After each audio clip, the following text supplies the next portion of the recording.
बिस्मिल्लाहिर्रहमानिर्रहीम। लाखों करोड़ों दुरूदो सलाम मोहम्मद मुस्तफ़ा सल्लल्लाहु अलैहि वसल्लम और आले मोहम्मद पर। मैं हूं उमर दराज गोंदल। इमरान खान ये कहते हैं कि ना मैं डील कर रहा हूं, ना करूंगा, ना मैं किसी से मुज़ाकरात किस तरह से बात की है। गंडापुर और आज़म सवाती ये कहते हैं कि बात करनी चाहिए, तो मैंने कहा उसमें से ये मुज़ाकरात में से कुछ नहीं निकलेगा, तो उनकी ख्वाहिश के ऊपर मैंने उनको कहा बात कर ले। लेकिन अली अमीन गंडापुर कल लाहौर में आए हुए थे।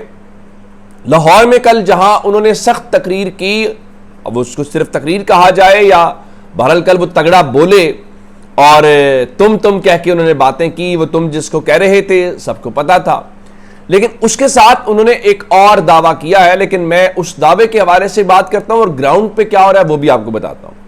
कल उन्होंने हमारे कुलीग से लाहौर में बात की और उन्होंने कहा कि वो ना जो सिस्टम के अंदर मौजूद कुछ लोगों को एहसास हो गया है।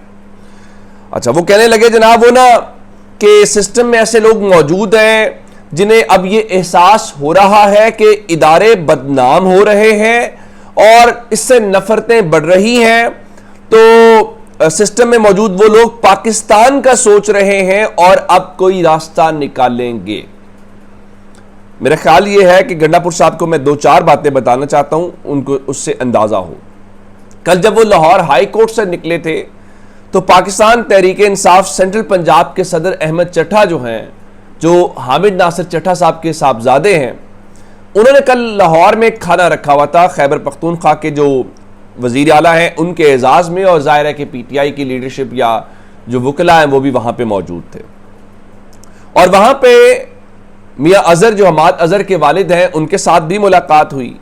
और चूंकि सिस्टम में मौजूद लोग सोच रहे हैं और वो समझ रहे हैं इससे चीजें ठीक होंगी, अब उसका नतीजा ये निकला है 24 घंटों के अंदर कि अब से थोड़ी देर पहले गुजरांवाला की जो इंसदाद दहशतगर्दी अदालत है वहां पे अहमद चट्ठा की जमानत खारिज कर दी गई है और जरताज गुल की जमानत भी खारिज कर दी गई है।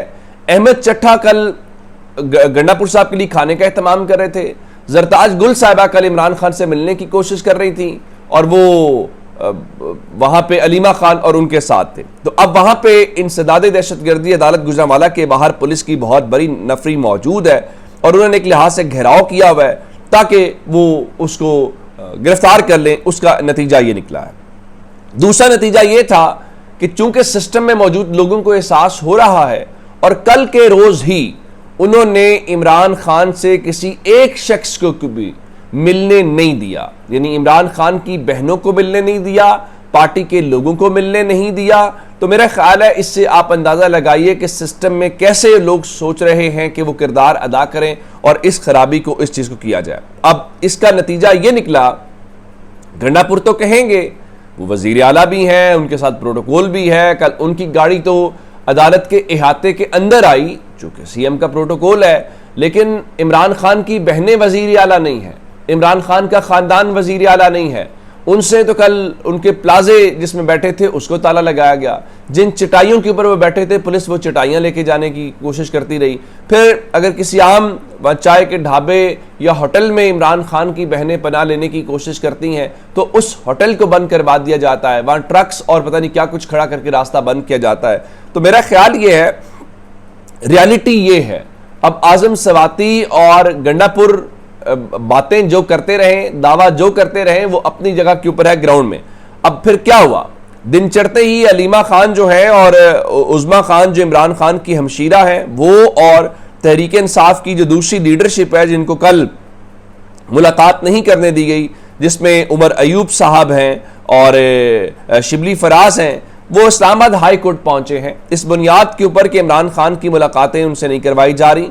तो बायोमेट्रिक तस्दीक उन्होंने करवा ली है, उसके ऊपर बाकायदा वो पिटिशन दायर करेंगे। लेकिन सवाल ये है कि शिबली फराज साहब ने पिटिशन पहले भी दायर की थी, उस पर क्या हुआ?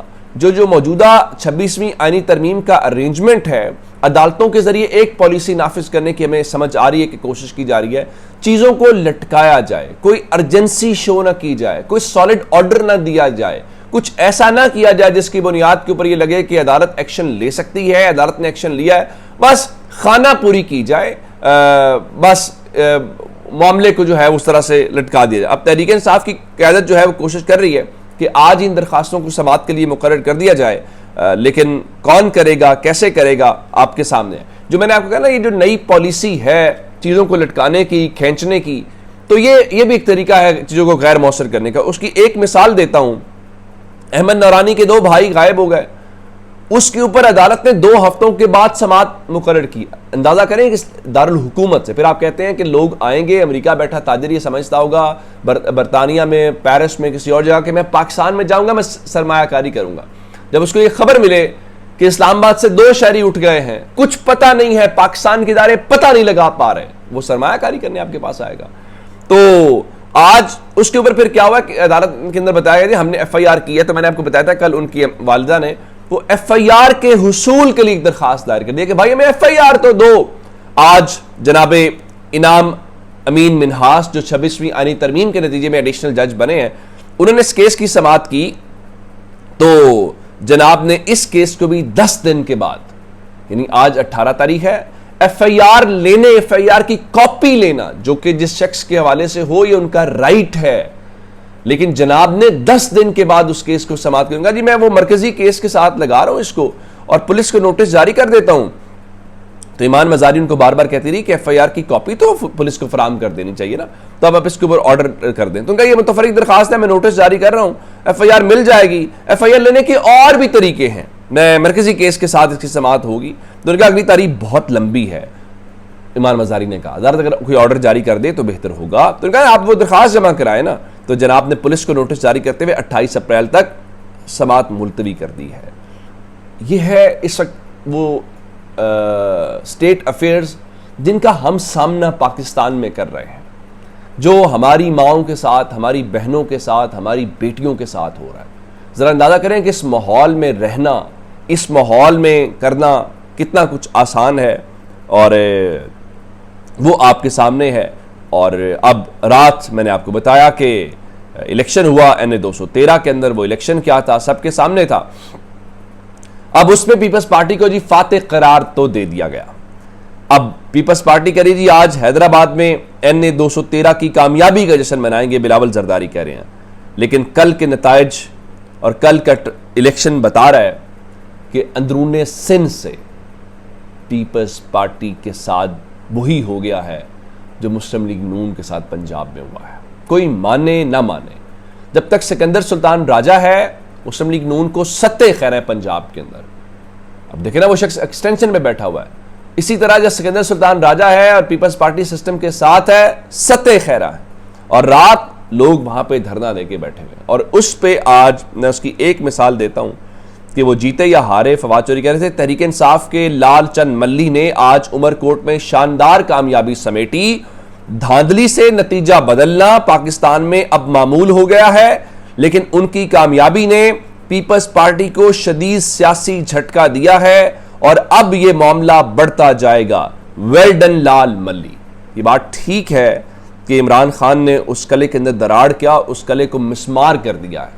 अब आप कब तक ये नतायज, और फिर जो गैर सरकारी तर्जुमान है और जिनके बारे में कहा जाता है कि वो इस्टेब्लिशमेंट के वो टाउट हैं या तर्जुमान है, जिनको तमगे दिए गए, मुनीफ फारूक उसमें से एक है, वो कह रहे जी जो सूरत हाल है ना, हालात बड़े अजीब हो गए हैं, मामलात कहीं और चले गए हैं, यही निज़ाम रहा तो अगला इलेक्शन 2018 और 2024 से भी बुरा हो सकता है। यानी अगला फिर इलेक्शन ये होगा, आप लोगों को ऐलान करेंगे कि जनाब वो ना पोलिंग स्टेशन पे आपको आने की ज़रूरत नहीं है, वहाँ ड्यूटी पे मौजूद जो लोग हैं उन्होंने आपके हिस्से का वोट डाल दिया है। फिर यही ऐलान हो सकता है। अपना बहुत सारा ख्याल रखिएगा। खुदा हाफिज़।